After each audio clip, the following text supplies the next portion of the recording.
Welcome to The Power of Now What, a podcast on overcoming the various challenges and problems that one encounters when on the spiritual path, when on a spiritual journey, when engaged in a practice or discipline such as meditation, and even post-awakening and post-enlightenment.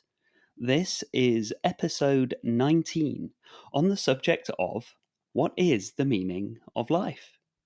Now, I've been working on my episode on childhood trauma, and it's very dark, and it's very heavy, and it's very hard work. So I thought I'd give myself a little bit of a break from all the hard work by tackling a nice, easy subject in the meantime, which is the subject of what is the meaning of life? A question that seems to baffle people, that has baffled people for the longest time.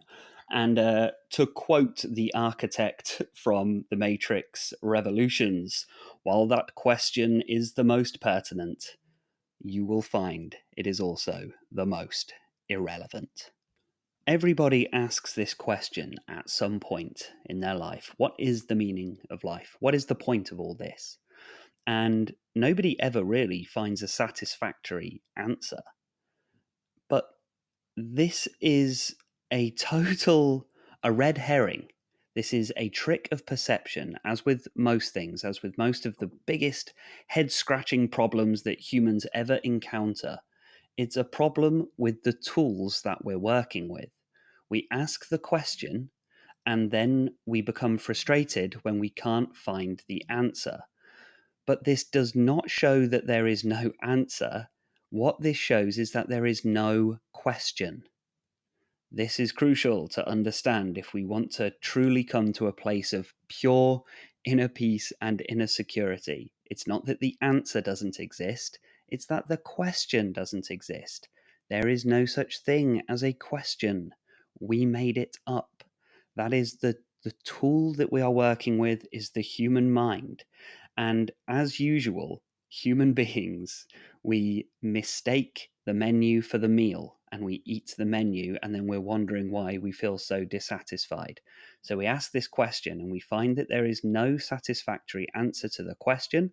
So we assume one of two things, either that there is an answer, it's out there somewhere, we just haven't found it yet, or that there is no answer.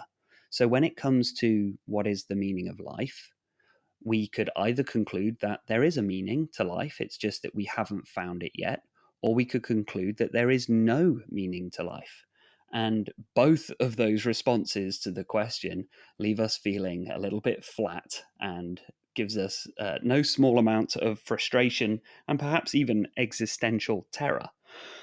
But we're looking in the wrong place. We need to start our inquiry a little bit before that. We need to start the inquiry before the question and ask, does the question have any validity whatsoever? There's no such thing as a question. We made it up. A huge amount of the frustration that humans feel is that we decide that reality should abide by certain rules, and then we're confused when reality doesn't play by those rules, or at least certain parts of reality don't seem to play by those rules. For example, physicists cannot find time anywhere. They don't understand how time can exist when they can't find it anywhere. Well, that's because there's no such thing. It simply doesn't exist. And it's going to be exactly the same when we come to the concept of, so what is the meaning of life? There's no such thing as meaning. Now, this is very different to saying there is no meaning to life. To say there is no meaning to life is a kind of nihilism. It's a very negative way of looking at existence. And it often leads to either despair, despondency, or it leads to a sort of a hedonistic kind of carefree kind of attitude. But I mean, personally, I think that kind of hedonistic, carefree attitude is actually a sort of trauma response to the existential terror one faces when faced with the prospect of there being no meaning. It's different. To say that there is no such thing as meaning is very different to saying that there is no meaning. It's different. They're two very different things. We've got to understand that difference. because to say that there is no meaning implies that there is something called meaning. Meaning does exist. It's just that there isn't any when it comes to the fundamental existence of life itself. That's to say there is no meaning. But to say that there is no such thing as meaning is different. What do I mean by that? Meaning is a concept, and a concept is a thought. A thought just like any other. If we just come to understand that any concept is just a concept. If I said, if I came up with the concept of a flying rhinoceros, okay, that's a concept. Doesn't mean that it exists, it's just a concept. So any concept that comes to mind is just a thought. It's just an image, it's just an idea. And ideas are notoriously changeable and notoriously hard to pin down. Why? Because they're just ideas. Thoughts that simply come and go. The worldly hopes one sets their hearts upon turns ashes, or it prospers, and like snow upon the desert's dusty face, alights a little hour or two, then is gone. No such thing. It arises, stays a while, and then disappears. Meaning is just a concept, and therefore there is no such thing as our concept of meaning. It's just a thought. So, well, where does that leave us? Well, it leaves us in exactly the same place that we always are, which is right here, right now, as pure consciousness, observing all of these thoughts coming and going. But no thought is more valid than another. The flying rhinoceros, the meaning of life, they are all equally just thoughts. So when we drop away of this search for meaning altogether, you would think that this results in a sort of a depressive, despairing, very bleak and very blank existence, a very nihilistic way of looking at the world. But we find that the opposite is true, because when you cease looking for meaning, you realize that you've had it all along. Existence itself just is. It just is. Your life simply is. It doesn't need a meaning. The need for meaning is something that the mind has created. The mind needs meaning. The mind needs an answer to the question. It needs an answer to the question that it itself has created.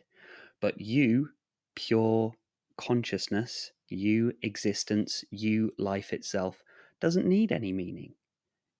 Does a tree need meaning to exist? Do the animals need meaning to exist? Does the sun and moon need meaning? Does the ocean need meaning? Of course it doesn't. It just is. Nature is in no hurry and yet accomplishes everything. Lao Tzu. And it's in this very relinquishing of our search for meaning that you find it.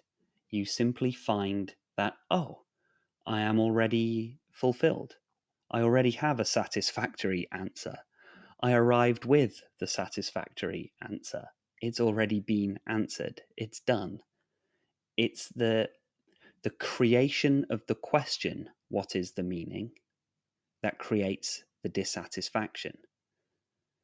Now, everybody gets real funny about this. They get real weird about this subject, and we end up in this huge philosophical brain swinging contest, who's got the biggest intellect, because everyone wants to jump in and go, yes, but I've read this book and I've done this degree and I've done all of this studying and I've watched more videos and I know all of the facts and you don't know the facts, buddy. And a lot of people don't feel very qualified to speak on philosophical or existential matters because they feel like they don't have the right qualifications. But actually, existence and philosophy is really the only thing that anybody is qualified to talk about, because it's the one thing that we all have in common, which is existence itself. Existence itself. And it doesn't matter who's got more knowledge than anyone else. No amount of knowledge brings you any closer to understanding. No amount of knowledge will bring you any closer to understanding because it's building a house on sand. The concept of knowledge, the concept of thought, the concept of thinking, reasoning, rationality, they can be incredibly useful things. They can be incredibly satisfying things. And it's amazing the debates that you watch, and it's very exciting and very engaging, absolutely. But ultimately, at the end of it all, everybody comes away with more questions than answers. And there's this whole suite of questions that never get satisfactorily answered. But that's precisely because there's no such thing as the question. It's not that there are no answers to the big questions, it's that there are no big questions. There are no big questions. If we simply let them go, the answer seems to spontaneously arise. The answer, the understanding, is just there underneath it all. Perfectly simple, perfectly clear, perfectly pure. And people are very quick to say, yes, but how can you say that there is no such thing as meaning? Because I feel that meaning when I look into the eyes of my newborn baby. I feel that meaning. It's precisely that. That's precisely it. You feel the meaning. The meaning is just there. When you gaze out over a sunset as the sun descends over the horizon and there's that glittering light on the water and the first stars are winking into existence above you. No words can describe the feeling. No words can describe the deep understanding that you have at that moment that all is well, all is right. It just is. It's fine. It's when we start trying to conceptualize that meaning, we end up in the shaky, frantic, erratic, chaotic world of the mind.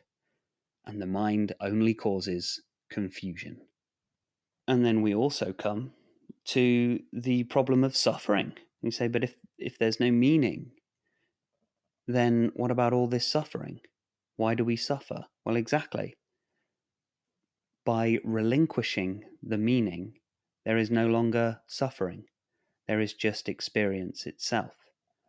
And if everyone on earth could come to the deeper place of understanding, of relinquishing ego completely and coming fully into the present moment, no future, no past, and we drop away the false sense of self, which is the ego identified, the mind identified state of existence that most of us, if not all of us, are in.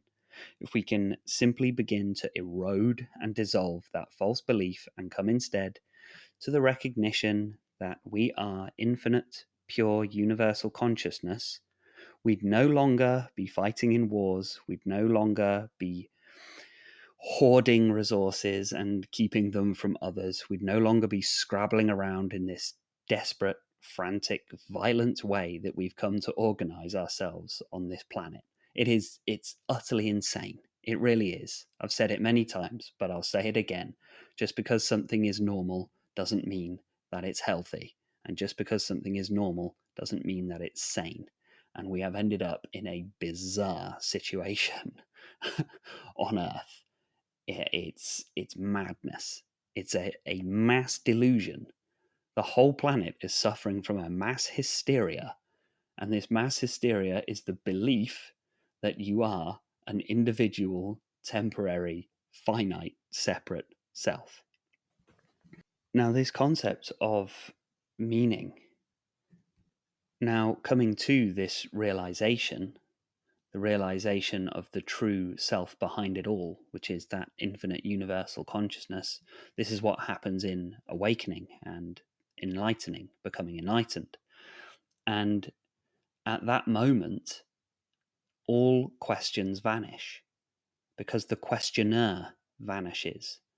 There is no longer there's no longer a false separate self there to answer, to ask questions. Rather, there is no egoic separate self present to ask any more questions. All the questions are done. You would think that would leave you as a sort of drooling idiot. But actually, what happens is that when all of the questions disappear, you suddenly have all of the answers. I don't know how it works. It just works. That's why people go to sages and saints and holy people and enlightened beings and awakened beings for answers and for wisdom on what to do in life. It's precisely because these are people who have transcended the very act of asking questions itself. By transcending the question, that's when we have the answer. Now, it's a common criticism of some of the more simple forms of spirituality, the forms of spirituality that lead people directly to enlightenment, such as Advaita, non-duality, and Zen, and methods that bring people directly to the awakened and enlightened experience. It's a common criticism of those methods that they don't answer these bigger questions. And a lot of the more formalized religions or paths that have more stages and steps and lessons and things like that, they often propose that they do have answers to these bigger questions. And so often it is questioned and queried on the concept of just pure presence and pure infinite consciousness, because it is something that does appear to be lacking from some of this material. But because we're used to hearing people come to us promising the answer, promising, no, I have the answer to the meaning of life. We're used to people coming to us and proposing, I have the answer. Whereas in the spiritual path, in the true spiritual path, the teacher shouldn't really say, I have the answers. In fact, you should be very wary. You should be very suspicious of any teacher or guru who claims to have the answers, all of the answers. Because what the true guru, the true sage, the true teacher does is actually point towards the fact that you already have all the answers. They should point out what is already present within you. That's the truth of the matter. The truth is already there within you. The truth isn't something that somebody would be able to tell you. Because if somebody told you through words, that's going to require belief. And belief isn't going to be satisfactory because you kind of have to go on faith. But if somebody points out the methodology to coming to the understanding yourself, the real, felt, experienced understanding itself, you can't doubt. Because how can you doubt your own felt experience? So, if you have found the present moment, you have found an element of awakening and enlightenment, and you are coming into this more grounded space, you are coming into the present moment entirely. You're no longer concerned about this concept of future. You're no longer concerned about concept of past, but you are still finding that you're not quite getting the answer of, so what's the point of it all? What's the meaning of existence at all? I mean, isn't it a little strange that anything really exists in the first place? It is strange. It is very strange. When you really start getting to grips with this, you look around at reality and you go, this is weird. This really is weird. And you might find yourself searching for meaning. But I would advise at that point, recognize that you're falling into the same old trap of searching, of asking. This is the trap. And the methodology here to turn truly inwards is to cease asking questions. That's kind of taboo to say these days, isn't it? But cease. It's true inner peace, true awakening is a cessation, a ceasing of the frantic, striving, searching, frustration and stress of being an ego-identified false self. True peace will come from a relinquishing of this need to answer the question, what is the meaning of life? By ceasing to ask the question, the answer just spontaneously becomes so clear, it could not be clearer. The exact same understanding that arises on gazing into the eyes of your newborn child, on gazing out over the sunset, it's there. It's already there. You already know, don't you? Let's just be honest about this. You already know the meaning. It just is. It is existence itself. It is life itself. It's already happening. It's already happening. So if you are finding that you've come into that full present moment recognition, but still searching for that deeper meaning, I would just encourage you to just inquire, is what's happening here my ego very subtly trying to develop a new false sense of self? An ego that is based on somebody who is searching for meaning. Because you do get a lot of egos like this, the ego that searches for meaning. And well, it's not that there's no meaning to life. It's that there is no such thing as meaning.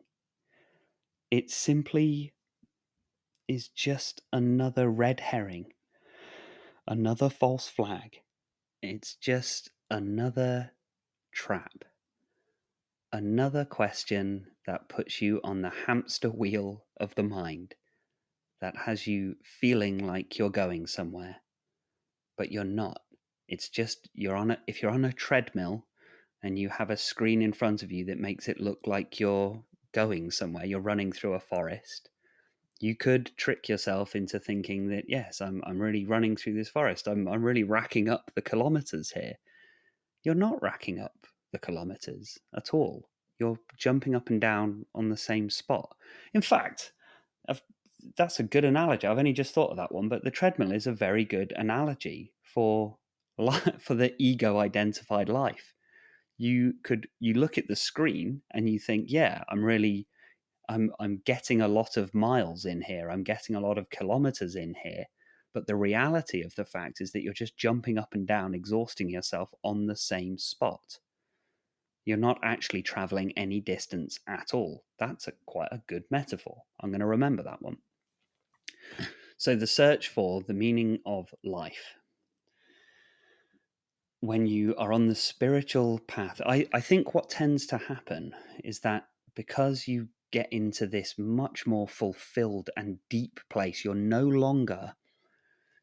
no longer be distracted by the cheap and tawdry plastic things around you. You're no longer distracted by you have an urge for deeper things. You have a hunger in you for the deeper things in life, for more fulfilling things in life. You no longer look for cheap entertainment and hyper stimulating activities, no longer looking for the drugs and the booze and the sex and all of that. You're no longer really all that interested in that, and you have a much deeper philosophical way of moving about life. I'm speaking in general. It's not going to be the same for everyone. I mean, there might be quite a few people who go the opposite direction. I'm sure there are. I mean, yeah, once you get that liberation and that freedom, why not? Have some fun as well. Don't forget to enjoy it. But I think generally what tends to happen is that as you get more, you have a deeper need for more fulfilling things, that naturally you're going to begin asking some of these deeper questions at some point. So I would just advise caution at that point, because there are little devils everywhere along this path. And as you get into that more philosophical space of consciousness, you may begin just another search and this is the search for the deepest answer. But you already have it. You already have it. Just stay with what you have. If you stay with what you are, and let the answers come to you, let the understanding arise within you. You can't find it in books. You can't find it in books. You can't find it. You could go speaking to the most qualified philosopher on planet Earth, and you will come away no more satisfied than if you simply took some time to sit and just allow the answers to arise within you naturally. And the answers that arise from the space of intuition, from the space of inspiration, come from a far higher place. A far higher place. I mean, ask yourself, where does inspiration come from? To inspire, I mean, it comes from, we get the word inspire from the same place that we get the word spirit from. It's spiros, meaning breath, and inspire means to breathe in. And that gives us a clue as to where it's the spirit coming in. The spirit coming in when we feel inspired. Now, that truth is going to be coming from a much higher place than any of the works of man. Any of the works of humankind cannot compare in the slightest to when it comes from that, when the answer comes from that real, genuine place. It's the illumination, the light inside that rises up and lights the way for you.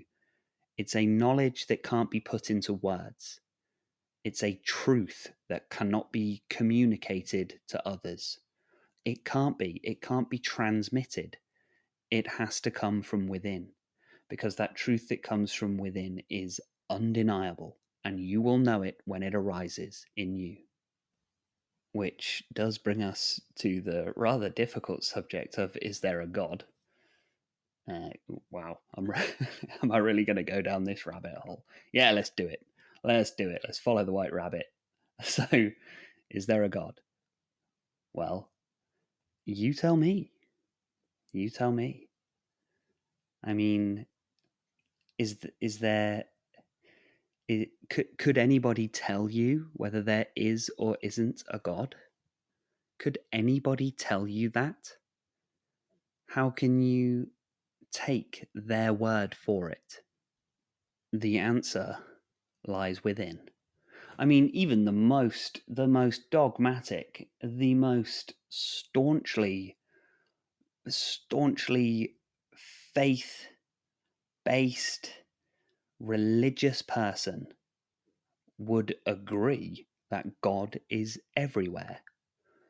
And if God is everywhere, then God is in you. God is in you. So why not start there? Why not start there? Except my personal take on that would be, why not start there and then end there? I mean, all of this asking of questions surely is tantamount to blasphemy. Because if God has created everything and everything is perfect, then isn't it just a sense of just leave it then? Just leave it alone? Just leave everything? Leave it as it is? To my mind, God would want you to be fulfilled and well and happy in life. And the search for meaning isn't going to lead you to that. Just being happy with what is already will lead you to that happiness and fulfillment.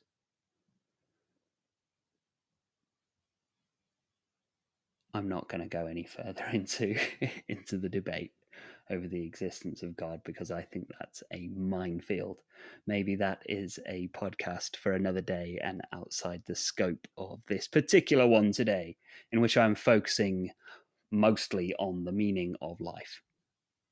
So to recap, It's not that there is no meaning to life, and it's not that there is a meaning out there, we just haven't found it yet. It's that the concept of meaning itself is flawed, because the concept of meaning itself is something that the human mind creates. The human mind, in a way, has to see things narratively. It has to construct a story. Without the story, it ceases to exist. So this construction of meaning, this need for meaning, is a trick of perception. There are many, many questions that are just a trick of perception. It's like if you're the criminal and you've found the best way to evade capture is to dress up as a police officer and join in the search. You join in with the rest of the police and go, yeah, we really need to catch this criminal, right? We need to search high and low. We need to search everywhere. And all of the other police are like, yeah, absolutely. Let's all jump, and you can join the big squad of police that are searching for this criminal. And then you search and search, and you search for so long that you forget that it was you. You forget that it's you that you're looking for. It was you that you're looking for. And you have become so lost in the search that you have forgotten it was you that put on the uniform. You forget to the point where you get so invested in the search, and you've become invested because you know that you don't want to be found. So that's why we end up so invested in the search. If we wanted to ask that question of, well, what, if I'm infinite universal consciousness and I've gotten involved in the ego to the point where I forget myself, why would I do that to myself? Well, there's your answer to that one. Because you don't want to be found until it's time, until you get so exhausted of the search, the game is no longer worth the candle. You've become so tired of the futile endeavour of searching that you finally allow yourself to remember, oh, and you can take the uniform off and just say, okay, it was me. You just turn around to the rest of the police and go, okay, it was me. It was me all along. The game's up, the gig's up. But then in this metaphor, then all of the other police officers would say, oh, and then they'd all take their uniforms off too and say, we're all criminals as well. There were no police. That's how that would work. That's how that metaphor would have to satisfactorily end. Anyway, give up the search and realize that it was you that you were searching for all along. Exactly the same when it comes to the meaning of life. Where is it? Why can't we find it anywhere? Because you are it. You are the meaning of life. By the fact that you are alive, that is the only thing that you can know for certain. So start there and end there. You are the meaning of life. That's it.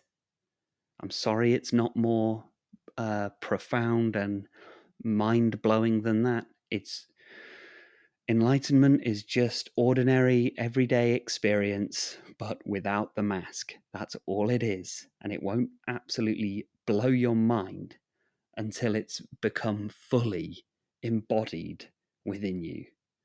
And you realize with a massive sigh of relief, oh, it was me the entire time.